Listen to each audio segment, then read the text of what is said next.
of education in Mahendragarh YouTube channels that today I am teaching lesson 3 class 6th the government chapter civics 3 civics government।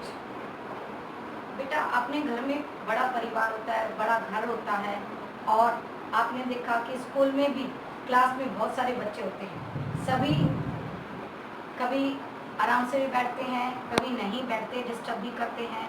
ऐसे घर में परिवार के लोग भी अपनी मनमर्जी करते हैं। ऐसे ही हमारे देश में जो इनके ऊपर इनमें सभी में मेंटेन पीस, शांति बनाए रखने के लिए, लॉ एंड ऑर्डर करने के लिए, उनकी सारी समस्याओं को सुलझाने के लिए एक ग्रुप बनाया गया है जिसको हम कहते हैं गवर्नमेंट। गवर्नमेंट क्या है? A group of people that come together to work for the country.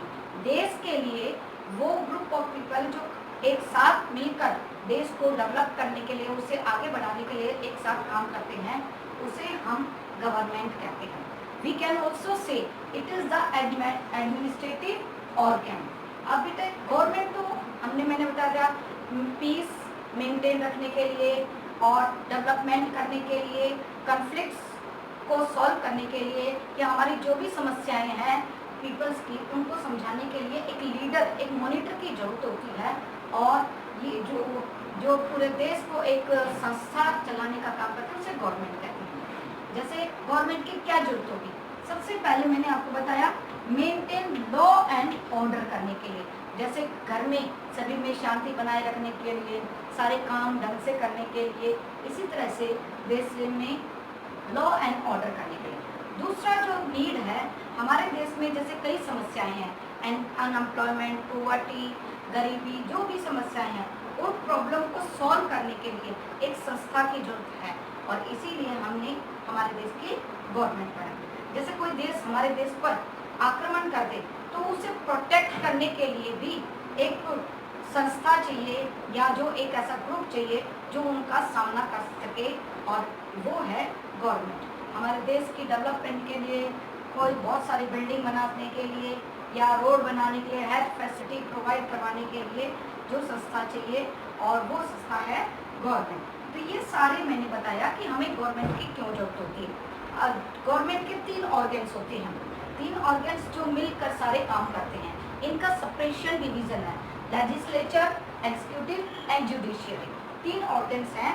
और जैसे लेजिस्लेचर लॉ बनाने का काम करते हैं, एग्जीक्यूटिव जो नेता जो लॉ हमने बनाया था उसको हमारे देश में लागू करने का काम, और जुडिशियरी ये चेक करता है कि जो लॉ बनाए हैं वो प्रॉपरली मेंटेन हो रहे हैं या नहीं।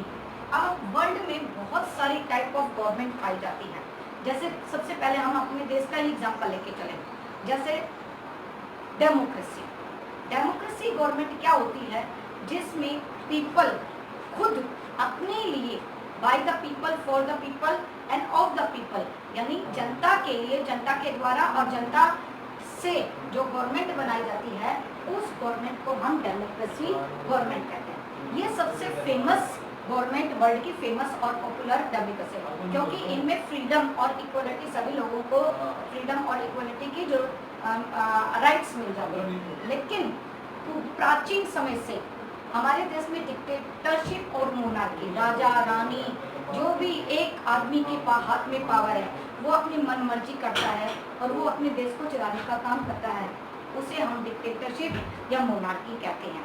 जैसे अपने चाइना का नाम लिया, जो हम आजकल हमारे साथ बहुत सारी डिस्टर्बेंस, उनके साथ कॉन्फ्लिक्ट हो रहे हैं। तो चाइना में सिंगल पार्टी गवर्नमेंट है, और ऐसे ही पाकिस्तान में भी सिंगल पार्टी गवर्नमेंट है। थियोक्रेटिक गवर्नमेंट क्या होती है बेटा?